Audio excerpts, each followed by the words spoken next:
Bueno, vamos a ver, don Antonio Camuñas, expresidente de la Cámara de Comercio España-Estados Unidos, conocedor, lógicamente, de cómo se vive en Estados Unidos toda esta situación, y a ver si usted puede aclararnos de qué va Trump al final, porque ya no lo saben ni los propios americanos. No, yo creo que no, ¿sí? No, yo creo que la gente que no digo ya que tenga una información privilegiada, que lea las cosas que están publicando y digan el discurso que están haciendo la gente que lleva la economía en Estados Unidos, pues tendría que saber, y eso me sorprende muchísimo, que por lo menos no sepan ni por dónde van los tiros. Otra cosa es que les salga bien o les salga mal, porque la jugada evidentemente es de mucho riesgo. Es decir, Estados Unidos está en un momento crítico, lo hemos comentado aquí ya unas cuantas veces, en cuanto a el gasto que tiene, el déficit que tiene y la deuda que tiene. Una cosa que nosotros en Europa hemos ido afrontando con enorme alegría, sobre todo en la última década, y ellos no están dispuestos a seguir así porque saben que se van a arruinar. Entonces, ellos no pueden mantener el estatus actual que el mundo, de manera, y particularmente sus aliados, de manera pues muy poco considerada, han dado por hecho. Es decir, hay un arancel invisible por encima de todos estos visibles, que es, por ejemplo, pensar en cuánto cuesta tener 7 flotas completas con sus portaaviones y todo el grupo de combate que llevan alrededor, distribuidas por todo el mundo para defender los intereses occidentales y controlar el paso de todos los estrechos para que la navegación pueda ser fluida y constante. Ya hemos visto que unos terroristas de Yemen son capaces de paralizarte el canal de Suez. Estados Unidos no está en guerra directa con los yemeníes, que es con Siria, es una rama que actúa desde Siria, ¿no? Entonces, sin embargo, ahí están presentes y atacan. Entonces, ¿eso cuánto cuesta mantener esas? ¿Y eso lo paga Estados Unidos? Todo eso son 100%. 860.000 millones de dólares anuales de presupuesto militar. Entonces, bueno, ha habido unos años que Estados Unidos, cuyo imperialismo, no es imperialismo porque no han sido imperialistas nunca, es un país que no ha tenido el menor interés en conquistar nada. Ellos siempre han sido, al contrario, muy aislacionistas y muy de estar de fronteras para adentro. Y es una pulsión... Pero sí de influir, Antonio. Sí, hombre, a partir de un momento sí, pero porque... Vista político, cultural, económico, etc. Sí, pero entre otras cosas porque se ve obligado a ello. Se ve obligado a entrar en la Primera Guerra Mundial para rescatar a Europa, se ve obligado, y entra muy tarde para liberar a Europa del nazismo. Y, hombre, ya a partir de ese momento en el que el mundo se tiene que dividir entre los dos aliados contra natura de conveniencia que se establece para ganar la guerra mundial, que se tienen que repartir Europa, porque claro, a Rusia había que darle lo suyo. Entonces dices, bueno, y estos señores montan un imperio comunista, luego conocido como el Imperio Soviético, y los países satélites, etcétera, etcétera, y ya la jugada es otra cosa. Hay dos imperios que tienen que mantenerse en equilibrio. Y eso lo ha mantenido Estados Unidos. Vamos, a mí me hubiera gustado tener 80 años, ver qué hubiera dado de sí, cómo hubiera sido una Pax que no hubiera sido la americana durante 80 años en el trato a sus aliados, que podrías llamar vasallos, si quisieras verlo desde el punto de vista que lo ve la izquierda. Es decir, no, ustedes no son aliados, ustedes son vasallos de los Estados Unidos. Bueno, pues para haber sido vasallos de Estados Unidos, yo prefiero haber estado bajo la Pax americana que bajo una Pax francesa, alemana, británica, hindú, china y de todo. O sea, creo que hubiera sido insoportable. Y ellos no han dicho nada hasta que se han visto decir, oiga, usted es que me estoy arruinando. Es que esto no puedo pagarlo. Ahora, ¿tú crees que esto, Antonio, le va a salir a cuentas o a cuenta al señor Trump en la medida en que hasta ahora los mercados le han negado esa posibilidad? Los mercados... ¿Lo que está haciendo va a ser beneficioso para los intereses de Estados Unidos o al final no va a beneficiar a Estados Unidos pero tampoco al resto del mundo? Esa es la pregunta que yo creo que va a beneficiar a tenor de cómo se está reaccionando, sinceramente, ¿no? Dentro y fuera sinceramente, como se está reaccionando es para mí una cosa absolutamente sorprendente, por una parte. Pero es que voy a darte un dato muy concreto. Es decir, hoy he visto, me han mandado un vídeo con alguien que decía que China ya ha ganado la batalla. Entonces, un señor muy reputado, muy conocido como gurú, y me lo mandan y digo, bueno, pues es curioso, ¿no? Porque simplemente con el tema de pensar en qué significa los aranceles a China, pues te voy a decir exactamente lo que es. A diario salen del puerto de Shanghái, que no es el único puerto de China, es cierto que es el más importante, pero no es el único puerto, ni mucho menos, entre 1.000 y 1.300 barcos, mayoritariamente cargueros, como es lógico, no va mucha gente a hacer cruceros de turismo por China. 1.300 barcos. Los aranceles, esto es del día de ayer, ayer salieron, ¿cuántos barcos creéis que salieron de esos 1.300? ¿De Shanghái? Sí. 236.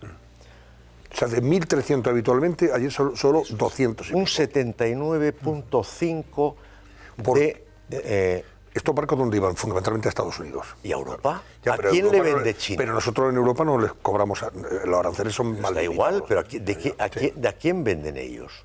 ¿A quién vende China? ¿A Senegal? Es decir, todos esos productos, televisiones, electrodomésticos, todo eso, ¿a qué países se los vende? Pues a Europa y a Estados Unidos. Exactamente, a Europa y a Estados Unidos. ¿Qué pasa si Estados Unidos dice que pone aranceles? Claro.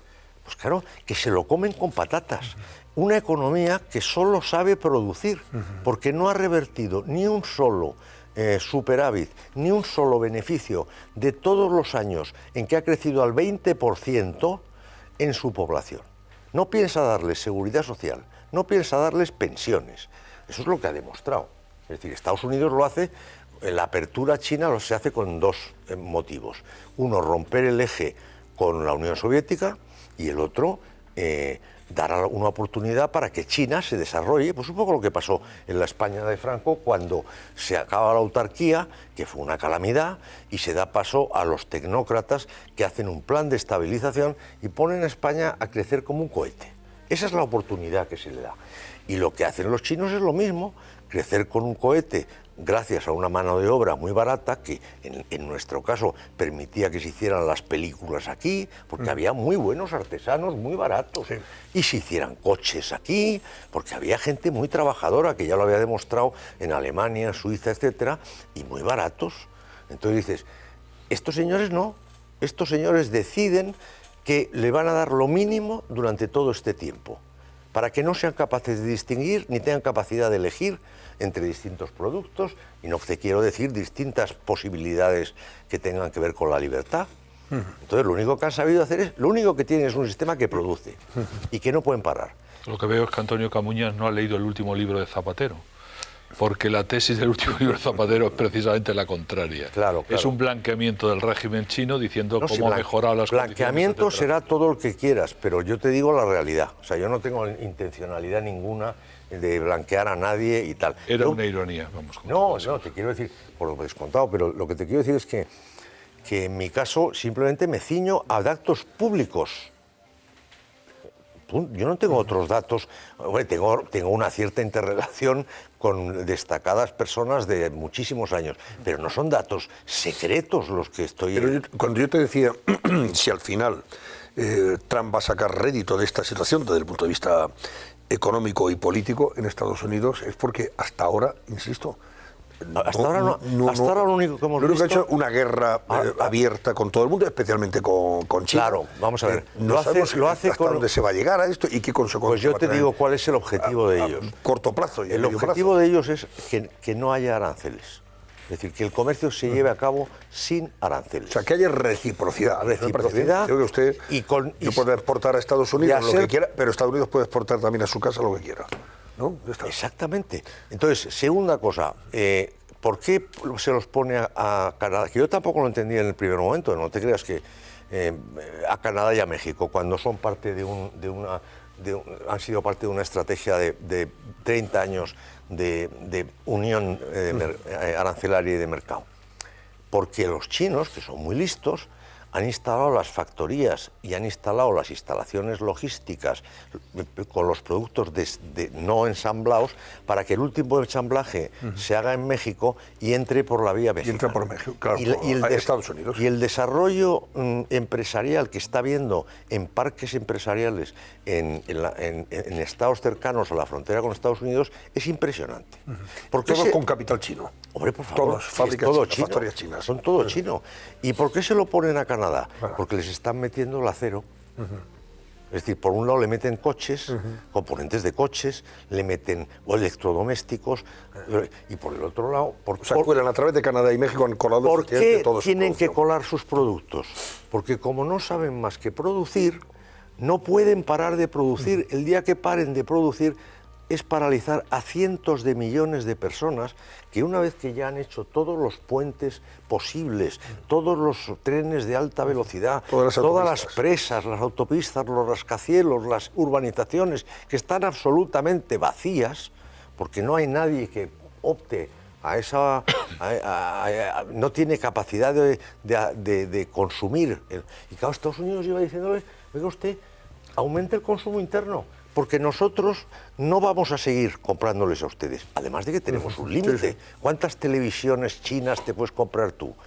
17, pues que ellos te venderían 17 y a 2 euros. Entonces, no sé si la gente lo acaba de entender, porque yo no hago otra cosa que explicar esto a toda la... Está bien, tú lo explicas muy bien. Lo que pasa es que la estrategia comunicativa de Trump dificulta precisamente todo eso que tú estás contando, que tiene una razón de fondo, con el que lo comparto, pero la estrategia bastante estrafalaria por parte de Trump complica muchísimo, esto.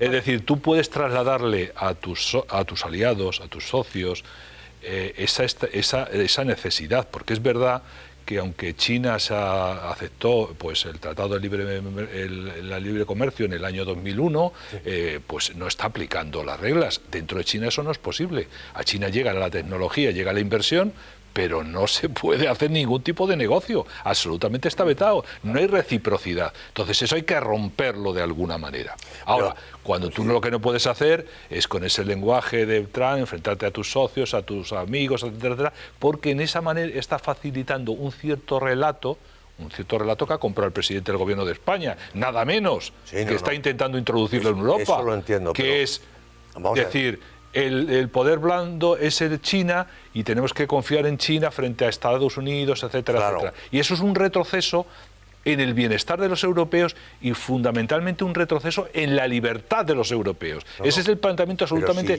tramposo, a lo cual no ayuda el propio Trump. Yo soy consciente de que la manera de expresarse de Trump, sus sus reacciones imprevisibles en muchos casos, etcétera, no favorecen. Es decir, no favorecen porque el otro sería la perfección. Sería un hombre capaz de romper un sistema establecido. Ante la perfección todavía le faltan bastantes tramos, querido Antonio. Porque yo la perfección la he conocido en Reagan, pero Reagan era otra cosa. Yo lo que te digo es lo que decía el señor Kissinger, y es que no es ni un imprudente, y te voy a decir porque lo hice en 2017. O sea, para tener una referencia de alguien con predicamento, capacidad de análisis y visión de futuro. Y en el año 2017 el señor Kissinger dice lo siguiente: Trump puede ser uno de esos personajes en la historia que aparece de vez en cuando para marcar el final de una era y forzarla a renunciar a sus viejos pretextos. Henry Kissinger, conferencia del Foro Mundial de Davos en 2017. Es decir, es muy posible que Trump sea el Moisés de esta operación. O sea, yo creo que Estados Unidos sale vencedor de esta operación, seguro, porque la libertad es mayor que en ningún sitio, porque todavía la gente no está tan aburguesada como en Europa, vamos, ni parecido. La vida en Europa es de una comodidad frente a la vida americana. La vida americana es de una exigencia y hay una aceptación de la realidad que esto es Hollywood. Lo que es Hollywood es esto. Mira. Entonces, te quiero decir que soy muy consciente de que las acciones de Trump generan reacciones. Que no, y consecuencia, Antonio, y consecuencias. Y un daño para las instituciones. Totalmente de acuerdo, totalmente de acuerdo. Os pregunto por último sobre el asunto. Carlos Cuervo, ministro de Economía, lo tenemos ahora mismo en Estados Unidos, se va a ver con el secretario de Estado del Tesoro. El secretario de Estado del Tesoro es el mismo que dijo el otro día, en referencia al viaje de Sánchez a China, que no sabía si era su ministro de Economía o su primer ministro, el de España, el que se estaba echando en brazos de China, y eso es como ahorcarse, como cortarse el cuello. Se estaba refiriendo a que si usted se echa en manos de los chinos, que ya le están vendiendo lo que no está en los escritos, van a terminar inundando su mercado y usted seguirá sin venderle a ellos. Fijaos, la balanza comercial, ya el año pasado estuvo Sánchez allí, con el fin de mejorar el desequilibrio extraordinario que hay entre la balanza comercial de España-China. No. España-China, perdón, ¿qué vas a decir Estados Unidos? Perdón. España compra 7 veces más a China de lo que ellos nos compran nosotros. A todo el mundo Estamos hablando de que la balanza comercial de España en el 2024 era de... España le compra mercancías a China por valor de 45.174 millones de euros, mientras que China nos vende a nosotros solo por valor de 7.400. Con un agravante, que los chinos nos mandan, o sea, nosotros les compramos de mayor valor añadido, mientras nosotros los que les exportamos son aceite, jamón... Pero que ese desequilibrio, que cuando Sánchez justifica... Sánchez ha intentado justificar su viaje por segundo año consecutivo a China, precisamente para decir, oiga, tenemos que mejorar esa balanza, equilibrarla, es decir, no puede ser que los chinos nos vendan a nosotros por valor de 45.000 y nosotros solo le vendamos a ellos por valor de 7.000. El mismo argumento que Trump, efectivamente. Eso es romper la columna vertebral del desarrollo chino. Entonces, amigo mío... Pero no con los mismos métodos. Entonces lo estamos haciendo mal, está claro. O sea que, entonces, sobre ese asunto, ¿cómo lo ves? ¿Cómo lo veo? Y el pellizquito, no sé si de monja o un poquito más fuerte que nos han dado, vamos o le han dado a Sánchez. Yo creo que, mira, lo estábamos hablando, justo hilamos con la parte anterior. La política internacional tiene siempre consecuencias. O sea, lo que se hace en política internacional tiene siempre consecuencias.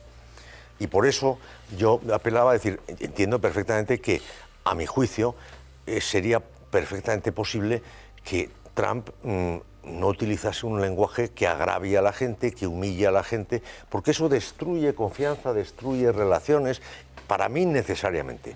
Lo que pasa es que él debe pensar que para que se entere la gente de verdad, desde luego en Europa, para que se enteren ha tenido que salir pegando un bocinazo de primer orden.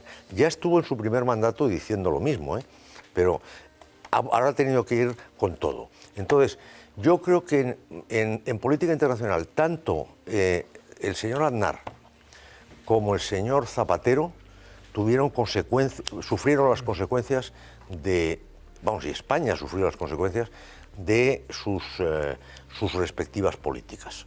Es decir, yo creo que el volantazo de Aznar fue muy difícil, para mí maravilloso, pero para la gente fue muy difícil de entender, un volantazo tan proamericano en un país que tradicionalmente ha sido antiamericano, la derecha por sentirse que había perdido el imperio con Cuba y Puerto Rico con Estados Unidos, y la izquierda pues por haber validado el régimen de Franco. O sea que en España se juntan dos antiamericanismos en sentido opuesto.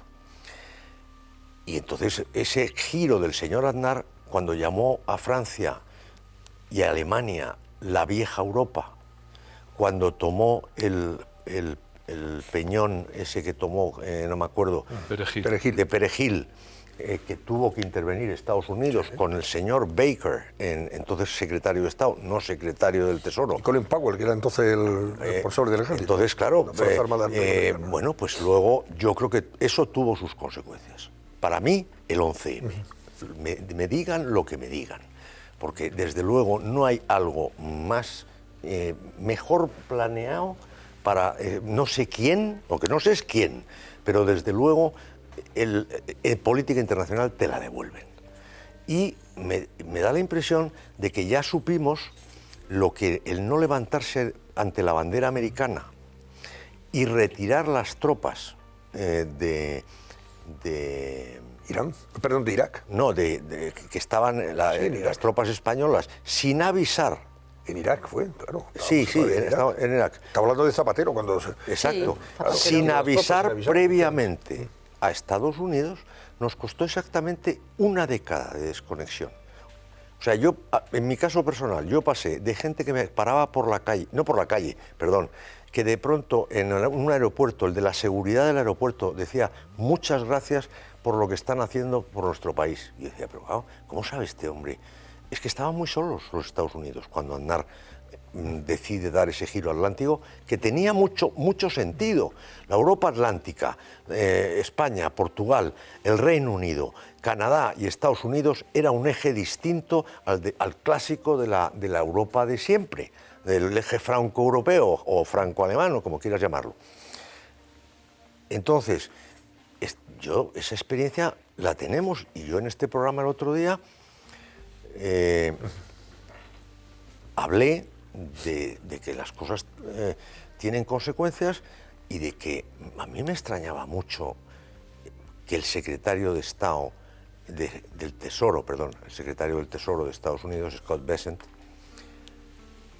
diera una versión tan light y a la vez tan profunda. Es decir, él dice que no sabe si ha sido el primer ministro o el ministro de Economía. O el ministro de Economía. A propósito del viaje a China. Aquí la gente tiene que pensar una cosa.